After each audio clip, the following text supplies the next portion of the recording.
नमस्कार मित्रांनो, मी मराठी माणूस प्रदीप। अनेक दिवसांपासून आपण सगळेजण ऐकतोय जेव्हापासून नितीन गडकरी पुन्हा त्यांना ते सगळं मंत्रिपद मिळाले जे त्यांनी मागच्या वेळेला सगळं हाताळलं होतं आणि त्यांचा मुख्य मला असं वाटतं फोकस या भारताच्या मला असं वाटतं सगळ्यात महत्त्वाच्या गोष्टीवरती आहे आणि तो म्हणजे ऑटोमोबाईल क्षेत्रावरती। म्हणजे ज्या गाड्या आपण चालवतोय, ज्या इंधनांवरती गाड्या चालवतोय, ज्या प्रकारे भारतामध्ये गाड्यांची संख्या वाढली आहे ना, म्हणजे तुम्हाला एक गोष्ट जर जाणवली असेल ना, तुम्ही जर बारकाईने या गोष्टीचा अभ्यास करत असाल तर 10 वर्षापूर्वीचं एका सारख्याच रस्त्यावरचं ट्रॅफिक आणि आजचं त्याच रस्त्यावरचं ट्रॅफिक आणि त्या गाड्यांची संख्या पाहता आपल्याला जाणवून येतं की गाड्यांची संख्या रस्त्यावरती झपाट्याने वाढते। म्हणजे जितकी माणसं वाढत नसतील त्या वेगाने मला असं वाटतं गाड्या वाढतात। प्रत्येक महिन्याला कुठली तरी नवीन कंपनी नवीन मॉडेल काढते, नवीन सगळ्या गोष्टी बाजारामध्ये येतात, गाड्या बनवणाऱ्या कित्येक कंपन्या आपण सगळे पाहतोय। पण या सगळ्या गोष्टी होत असताना कुठेतरी येणाऱ्या काळामध्ये येणाऱ्या भविष्यामध्ये आपल्याला धोका आहे। आता अनेक जण म्हणतील गाड्यांचा काय धोका आहे,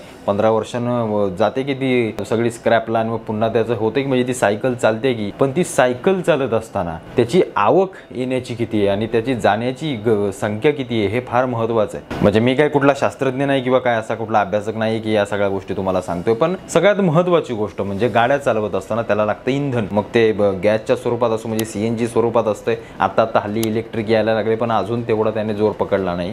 पण सगळ्यात महत्त्वाचं इंधन म्हणजे डिझेल आणि पेट्रोल। ज्या डिझेल आणि पेट्रोलवरती भारतातल्या मला असं वाटतं 90% गाड्या सध्या तरी चालत असतील आणि चालतायत आणि इथून पुढे त्या चालत राहतील, कारण त्या अचानकपणे बंद होणं फार मला असं वाटतं अवघड असेल। त्या सगळ्या गोष्टी जरी इलेक्ट्रिकने या सगळ्या पेट्रोल आणि डिझेल गाड्यांच्या जरी जागा घेतली तरी त्याला जागा घ्यायला अजून 10 वर्ष तरी नक्कीच जातील, कारण आपल्याकडे अजून तेवढं इन्फ्रास्ट्रक्चर नाहीये, तेवढ्या सगळ्या सुविधा नाहीयेत आणि सगळ्यात महत्त्वाची गोष्ट म्हणजे भारतामध्ये अजून इलेक्ट्रिक गाड्या चालण्या इतकी सुटसुटीत सगळ्या ज्या गोष्टी असतात ज्या लागतात त्या गोष्टी आजही आपल्या देशामध्ये तेवढ्या फारशा प्रमाणामध्ये नाही जेवढं आपल्याकडे पेट्रोल वगैरे सगळं। म्हणजे एखाद्या चाळीतला राहणारा माणूस असला, त्याची जरी गाडी तिथं पार्किंगला नसेल तरी तो कुठल्या तरी कॅनमध्ये भरून जरी पेट्रोल त्या गाडीमध्ये टाकू शकतो, एवढी सुविधा आपल्याकडे भारतामध्ये आहे। पण इलेक्ट्रिक गाड्या या सगळ्या गोष्टी जर करायच्या झाल्या तर ते कुठंतरी आपल्याला थोडंसं अवघड जाणार आहे। त्याच्यासाठी आपल्याला शहरांची सगळी व्यवस्था चांगली असावी लागेल, शहरं आपली व्यवस्थित आपल्याला आखून घ्यावी लागतील, त्याच्यासाठी चांगल्या मला असं वाटतं राहण्याच्या जागा असाव्या लागतील, त्याला सगळ्या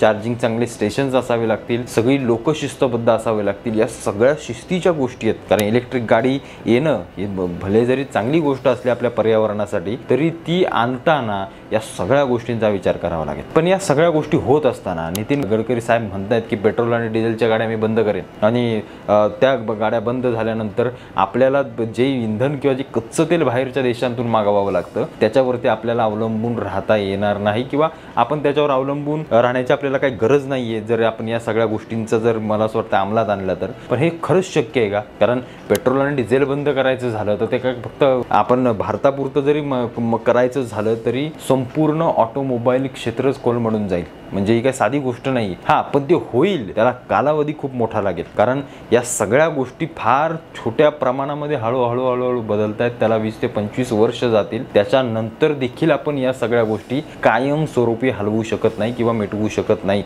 कुठे ना कुठेतरी 20-25% इंधन हे आपल्याला लागणारच आणि इंधनाशिवाय काहीही होऊ शकत नाही। जरी आपण कितीही टेक्नॉलॉजी सगळ्या गोष्टी केल्या तरी कुठे ना कुठेतरी कोणत्या ना कोणत्या कामासाठी तरी इंधन आपल्याला लागेलच। पण नितीन गडकरी साहेब असं का म्हटले की पेट्रोल आणि डिझेलवर आपल्याला अवलंबून नाही राहायचंय, कारण त्याचं सगळ्यात महत्त्वाचं कारण म्हणजे मग तो CNG गॅस असेल, त्याच्यावरती चालणारी वाहनं असतील, आता काहीतरी ते सगळ्या ते H2 आणि या सगळ्या अनेक म्हणजे त्यांच्या अशी अनेक तंत्रज्ञानं त्यांनी काढल्यात की त्याच्यावरती गाड्या चालतील, जेणेकरून पेट्रोल आणि डिझेल यांचा वापर कमी करता येईल, त्यातून प्रदूषण आपल्याला कमी करता येईल। इकडे लोकांना मला असं वाटतंय की आज CNG लोकांना परवडतोय, त्यांना वाटतंय की CNG आम्हाला परवडतोय, आमच्या खिशाला थोडीशी कमी कात्री बसते। या अशा काहीशा गोष्टी जर आणल्यात तर मला असं वाटतं सर्वसामान्यांना देखील त्याचा चांगला फायदा होईल। पण डिझेल आणि पेट्रोल पूर्णपणे बंद होणं हे थोडंसं अशक्य आहे, पण ते बंद व्हावं का तर त्या इच्छेचा मी देखील आहे। कारण ज्या प्रकारे गाड्यांची संख्या वाढते, ज्या प्रकारे भारताचं प्रदूषण वाढतंय ते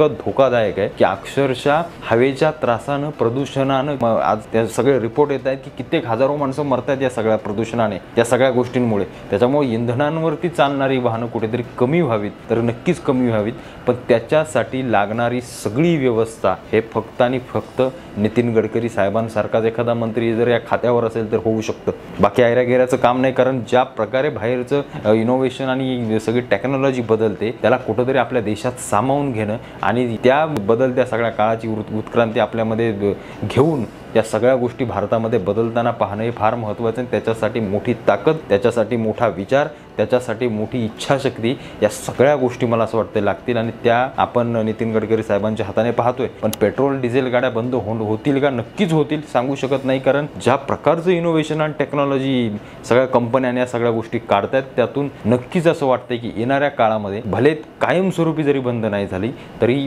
पेट्रोल आणि डिझेल गाड्यांचं प्रमाण हे फार आणि फार कमी आपल्याला दिसणार आहे, एवढं मात्र नक्की.